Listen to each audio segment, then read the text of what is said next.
Hey you guys, it's your girl T, and I want to go ahead and shout out Jarvis Green. Jarvis sent me this crazy story, and once again it's coming from our first favorite state, Ratchet ass Florida. So what's going on down in Florida, you ask? It is 2015, and when I tell you Florida has been showing out the past 48 hours. It's like they wasted no time. They're like, we want to be the first to bring you guys the fuckery in 2015. I can't believe all this shit that done went on in 48 hours in the state of Florida. So what's going on now in Florida is that basically you have this deranged looking ass Charlie Sheen reject. He decided to basically decapitate his mom. And why did he decapitate his mom? He basically decapitated her because she asked him to move some boxes to the attic.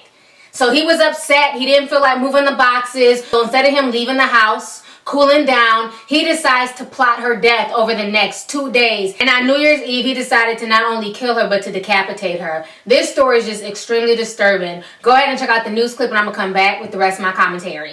Also developing right now, a horrific crime to start the new year. An Oldsmar man under arrest, accused of killing his own mother by cutting off her head. Fox 13's Michael Shingleton joins us live from the scene in Oldsmar. Michael, no words for something like this. That's right, Mark. It's really hard to describe it, but I think the sheriff put it best when he said this is one of the most horrific crimes and terrible crimes that his office has ever investigated. The suspect has admitted to this. He is a diagnosed schizophrenic, and apparently this all started over an argument over who was going to put away boxes in the attic. Let's take you back to last night. The sheriff's office charged 23-year-old Christian Gomez with killing his mother, 48-year-old Maria Casagni, and by chopping her head off with an axe. Deputies got a 911 call from Gomez's older brother, Mario, last night around 7 when he found the axe in the garage and found a blood trail outside to his decapitated mother's body. Deputies found the mother's head in a garbage can in the garage. Investigators say Gomez planned this for 2 weeks. Most neighbors we spoke to were just terrified. I feel terrible.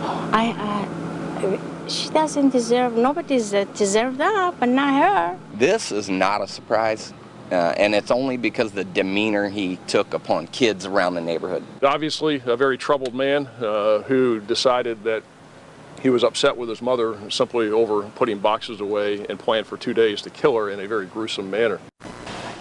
Gomez has a history of mental illness. He was Baker acted most recently in 2013. He's been arrested 4 times, and the sheriff said that they've had at least 30 run-ins with him. He was supposed to be taking his medicine regularly, but the sheriff said that his mother had a tough time getting him to take his meds. And right now, this investigation is still continuing almost 24 hours after the sheriff's office first arrived here. You can see behind me, there are a lot of deputies still here, the forensic team as well. And Mark, the sheriff went on to say that whenever they interviewed him last night and even through today, the suspect, that he's very cooperative, very calm and collected in all of this, which the sheriff said is an indication that there are some clear mental issues here. Michael Shingleton tonight in Oldsmar. All right, so you guys just watched that news clip. I mean, the whole situation makes no sense whatsoever. And I feel so bad for that mother. You know, there's nothing worse than dying at the hands of your own child. You know, they're saying that he was a schizophrenic. He had all types of issues. But on top of his ass being a schizophrenic, I also feel like his ass was lazy as hell. All she did was ask him to move some boxes, and that caused him to flip out to the point where he would kill her and chop off her head.